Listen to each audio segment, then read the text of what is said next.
It's the Audi A1, aimed to be seen on our city streets as the premium vehicle in its category. But does it have what it takes to compete in this rather fiery segment? With manufacturers such as Mini producing the Clubman, it's up against some really good cars. So, does this vehicle from the German premium manufacturer have what it takes to compete in the sector? Let's put it to the test.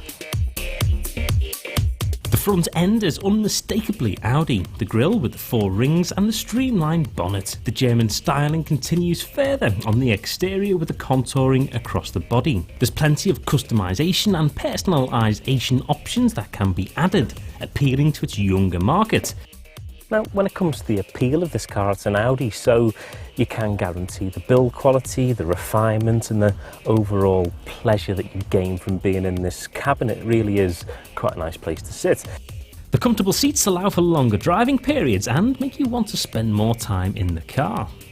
Now, if you are familiar with Audis, then you'll recognise this screen, which is manually operated in this vehicle, but nevertheless, nothing to complain about. I'll just give you a quick tour of the cabin. We've got all our audio options here, and I must say how good the audio is in this vehicle. We have got a Bose sound system, so the tunes that you play will sound absolutely mega. And it's also got Bluetooth, so you can stream music straight to this, and there's also an iPod connector in the glove box. So very, very music orientated indeed. Now, we've got all our climate control options here, air conditioning as you would expect, and then down here in this particular car we've got heated seats. Now, below that we've got some space for our loose change and coins. We've got a 12-volt adapter. We've got 2 cup holders here, which are a good size as well, so you'll be able to get everything from Red Bull through to the big chunky McDonald's drive-through cups in there.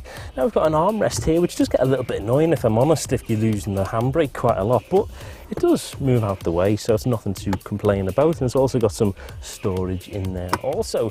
Now, I did touch upon the glove box earlier, and we have got a fair size glove box in here, and we have got an iPod which belongs to Simon McBride, who's our editor at Motor Talk. And it's always interesting to judge somebody on their iPod, and more Phil Simon for leaving this in here, but he's been listening to Kenny Rogers. Something inside so strong, touching.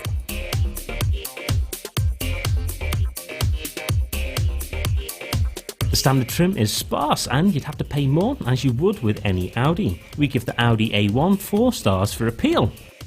Now, a car in this category, you're not going to expect too much from the back seats.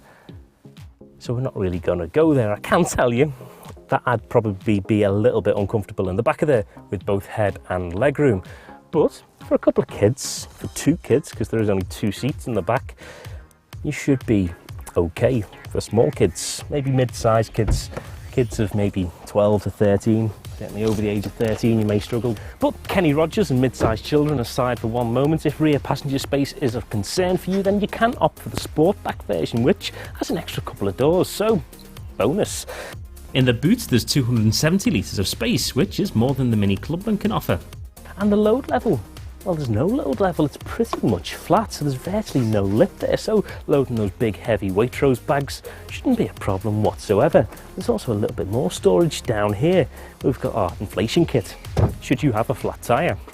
Again, for families this is a much better option, but realistically the Clubman is a much more family-friendly car, and for this we have to give the A1 3.5 out of 5 stars for practicality. The 1.6 litre TDI engine is surprisingly fuel efficient, returning 74.3 miles per gallon, but realistically this will be around the mid-60s. It only emits 99 grams per kilometre of CO2, making it quite eco-friendly. The Audi A1 is a fairly powerful car. It can hit 0 to 62 miles an hour in just over 10 seconds. Not to mention it produces 250 Newton meters of torque, which helps when you're nipping around town.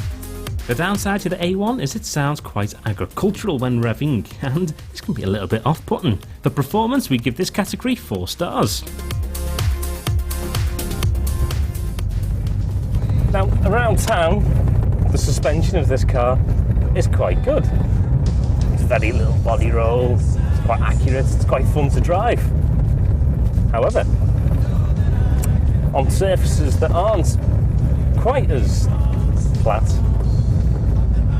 these cobbles, it does lead for quite a firm ride. That's a little bit disappointing because the Mini suspension is really, really good. This does feel just a little bit firmer. Now, on the topic of the Mini, I've actually got a Mini Cooper, so you can kind of give it a bit of a comparison between the two vehicles. And I must say, I absolutely love the Mini. It's such a fun car to drive. And the A1 isn't far off the mark.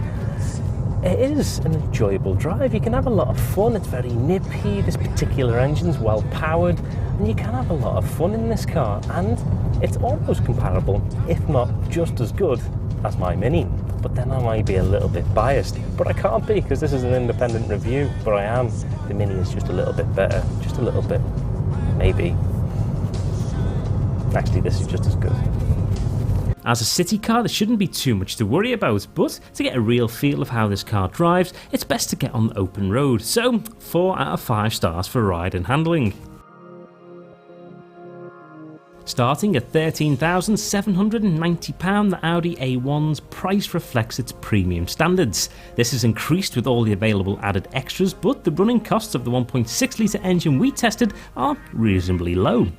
It's fair to say Audi's popularity hasn't dwindled too much over the years, and their reputation for reliability is very good. So, surprise, surprise, we give this car 4 stars. Targeted at younger drivers and families, the A1 is certainly a premium but good option, likely to attract the attention of its rivals and buyers alike.